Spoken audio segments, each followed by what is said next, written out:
മതപരിവർത്തനമെന്നാരോപിച്ചാണ് Malayali കന്യാസ്ത്രീകളായിട്ടുള്ള sister പ്രീതി Mary, sister Vandana Francis എന്നിവരെ കഴിഞ്ഞ വെള്ളിയാഴ്ച പോലീസ് അറസ്റ്റ് ചെയ്തത്.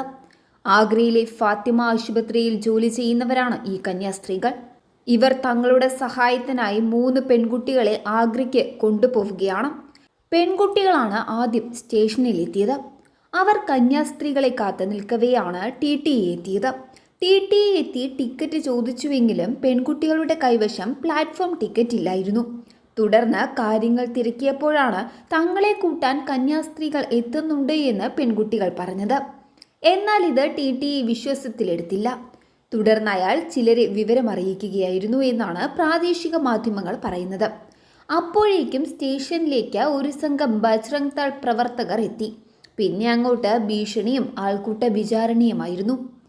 തങ്ങൾ സ്വന്തം ഇഷ്ടപ്രകാരമാണ് കന്യാസ്ത്രീകൾക്കൊപ്പം പോകുന്നത് എന്ന് പെൺകുട്ടികൾ പറഞ്ഞിട്ടും ആൾക്കൂട്ടം വെറുതെ വിട്ടില്ല. അപ്പോഴേക്കും സ്ഥലത്തെത്തിയ കന്യാസ്ത്രീകൾക്ക് നേരെയും കയ്യേറ്റ ശ്രമമുണ്ടായി. ഇത്തരം ഒരു സ്ഥലത്ത് പോലീസ് എത്തിയാൽ ആൾക്കൂട്ട വിചാരണക്കാരെ ഓടിക്കും എന്നാണ് കരുതുക. പക്ഷേ പോലീസ് ബജ്റംഗ് ദൾ പ്രവർത്തകരുടെ പരാതിയിൽ കന്യാസ്ത്രീകളെ അറസ്റ്റ് ചെയ്യുകയാണ് ഉണ്ടായത്. മനുഷ്യക്കടത്ത്, നിർബന്ധിത മതപരിവർത്തനവും ആരോപിച്ച് അവർ ജയിലിലുമായി. ഉത്തരേന്ത്യയിലെ ഒരു പൊതു അവസ്ഥ നോക്കിയാൽ ഇത് ഒറ്റപ്പെട്ട സംഭവമല്ല. ക്രിസ്ത്യൻ മിഷണറിമാർക്ക് നേരെയുള്ള സംഘടിത ആക്രമണത്തിൻ്റെയും കള്ളക്കേസിൻ്റെയും കഥകൾ നിരവധിയാണ്.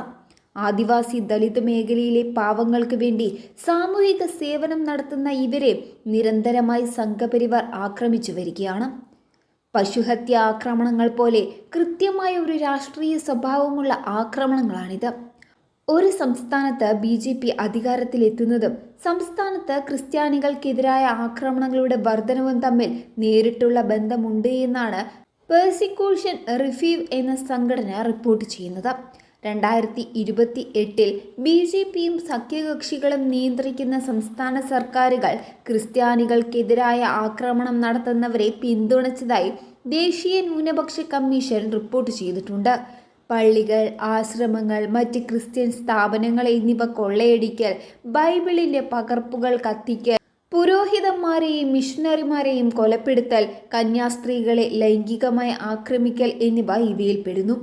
1998 മാത്രം ഇത്തരം 90 സംഭവങ്ങൾ റിപ്പോർട്ട് ചെയ്യപ്പെട്ടു.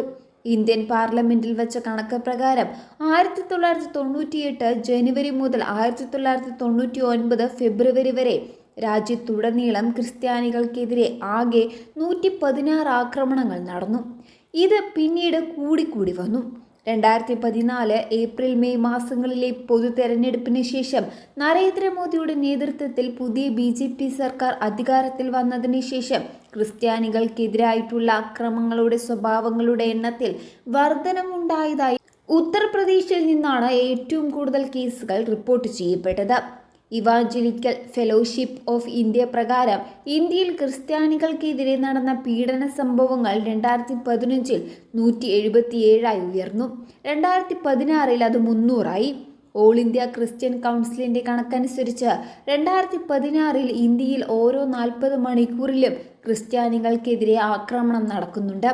പ്രോസിക്യൂഷൻ റിലീഫ് എന്ന ഇന്ത്യൻ സംഘടനയുടെ റിപ്പോർട്ടിൽ 2016 മുതൽ 2019 വരെ ക്രിസ്ത്യാനികൾക്കെതിരായിട്ടുള്ള കുറ്റകൃത്യങ്ങൾ 60% വർദ്ധിച്ചുവെന്നാണ് കാണുന്നത്. 2016 330 സംഭവങ്ങളും 2017 440 സംഭവങ്ങളും 2018 477 സംഭവങ്ങളും 2019 527 വിദ്വേഷ കുറ്റകൃത്യങ്ങളും ഉണ്ടായി. ഇന്ത്യയിലെ ക്രിസ്ത്യാനികൾക്ക് നേരെയുള്ള അതിക്രമവും കഴിഞ്ഞ വർഷം മാത്രം ആക്രമണം, ബഹിഷ്കരണം, പള്ളികൾക്ക് നേരെയുള്ള അതിക്രമങ്ങൾ, പ്രാർത്ഥനാ യോഗങ്ങൾ തടസ്സപ്പെടുത്തൽ തുടങ്ങി 640 സംഭവങ്ങൾ ഉണ്ടായതായി ഇവാഞ്ചലിക്കൽ ഫെലോഷിപ്പ് ഓഫ് ഇന്ത്യയുടെ റിലീജിയസ് ലിബർട്ടി കമ്മീഷൻ പറയുന്നു. മുൻവർഷത്തെ അപേക്ഷിച്ച് കേസുകളുടെ എണ്ണം 6% വർദ്ധിച്ചു. ദിവസവും ശരാശരി 4 അതിലധികമോ പാസ്റ്റർമാർ ആക്രമിക്കപ്പെടുന്നു. സംഘപരിവാറിന്റെ നേതൃത്വത്തിലാണ് ആക്രമണങ്ങളെന്നാണ് ഇന്റർനാഷണൽ ക്രിസ്ത്യൻ കൺസേണിന്റെ 2025 ഗ്ലോബൽ പ്രോസിക്യൂഷൻ ഇൻഡെക്സ് കണ്ടെത്തിയത്. മതപരിവർത്തന നിയമങ്ങൾ ഉപയോഗിച്ച് ക്രിസ്ത്യാനികളെ അടിച്ചമർത്തുകയാണ് എന്നും ചൂണ്ടിക്കാണിക്കപ്പെട്ടിട്ടുണ്ട്. ജനസംഖ്യയുടെ 2.3% മാത്രം വരുന്ന ക്രൈസ്തവ ന്യൂനപക്ഷങ്ങൾ രാജ്യത്ത് സിസ്റ്റർ പ്രീതിയെയും സിസ്റ്റർ വന്ദനയ്ക്കുമെതിരായി ഉണ്ടായ ആൾക്കൂട്ട ആക്രമണത്തിലും കള്ളക്കേസിലും ലോകവ്യാപകമായ പ്രതിഷേധം ഉയരുകയാണ്. ഔദ്യോഗികമായി BJP പോലും കന്യാസ്ത്രീകൾക്കൊപ്പമാണ്. പക്ഷേ ബജ്റംഗ് ദൾ, VHP പോലെയുള്ള സംഘപരിവാർ സംഘടനകൾക്ക് യാതൊരു കുലുക്കവുമില്ല. മതപരിവർത്തനത്തിനുള്ള നീക്കം നടത്തിയാൽ മിഷണറിമാരെ പരസ്യമായി തല്ലുമെന്നാണ് ബജ്റംഗ് ദൾ നേതാക്കൾ പറയുന്നത്. കാലിക്കടത്ത് തടയുന്ന സംഘങ്ങളെ പോലെ മനുഷ്യക്കടത്ത് ആരോപണം കേട്ടാൽ വന്ന് തടയാനും തല്ലാനുമൊക്കെ ഇവർക്ക് ആളുകളുണ്ട്. പശുഹത്യ തടയുന്നത് പോലെ തങ്ങളുടെ ധർമ്മമാണ് മതപരിവർത്തനം തടയുന്നത് എന്നും അവർ വിശ്വസിക്കുന്നു. എന്നാൽ തങ്ങൾ സാമൂഹിക പ്രവർത്തനമാണ് നടത്തുന്നത് എന്നാണ് കന്യാസ്ത്രീകൾ പറയുന്നത്. ആരെങ്കിലും തങ്ങളുടെ പ്രവർത്തനം കണ്ട് സ്വമേധിയാ മതം മാറിയാൽ അതെങ്ങനെ നിർബന്ധിത മതപരിവർത്തനമാകുമെന്നാണ് ഇവർ ചോദിക്കുന്നത്. എന്താണ് നിങ്ങളുടെ അഭിപ്രായമെന്ന് കമൻറ്റ് ചെയ്യുമല്ലോ.